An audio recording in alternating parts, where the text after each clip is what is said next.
The island of Sodor had many visitors, and the fat controller had scheduled more trains.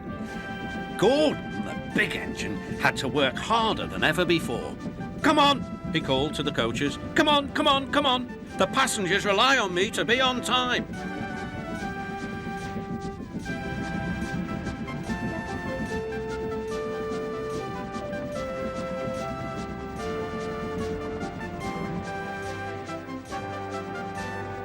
Whenever Gordon finished one journey, it was time for another to begin. "Never mind," he puffed. "I like a good long run to stretch my wheels."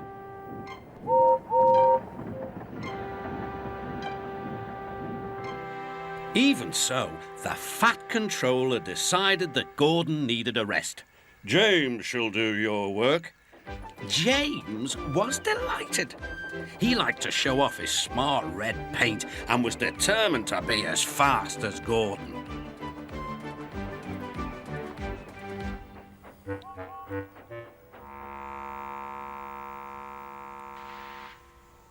"You know, little Toby," he boasted, "I'm an important engine. Everyone knows it. I'm as regular as clockwork, never late, always on time." "Says you," replied Toby. Just then, the fat controller arrived. "Your parts are worn, Toby, so you must go to the works to be mended." "Can I take Henrietta, sir?" "No. What would the passengers do without her?" Toby saw Percy by the water tower.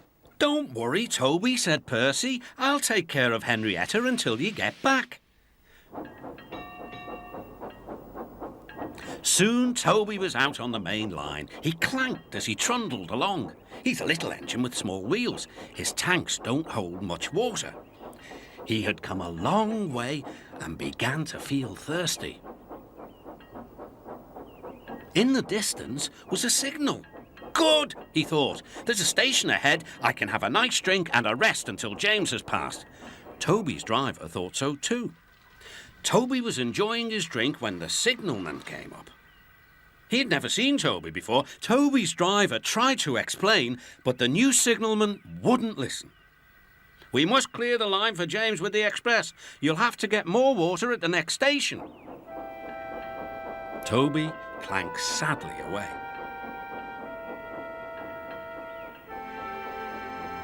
Hurrying used a lot of water, and his tanks were soon empty.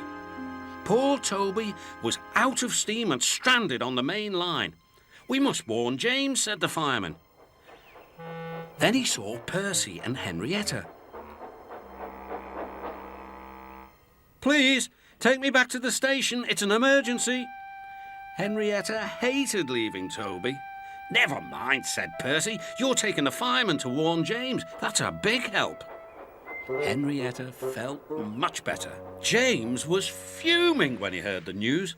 "I'm going to be late." "My fault," said the signalman. "I didn't understand about Toby."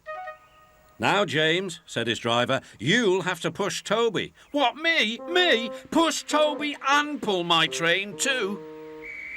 Grumbling dreadfully, James set off to find Toby.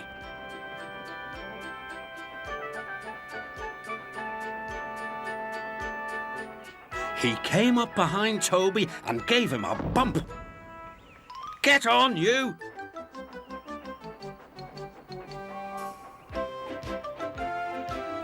James had to work very hard.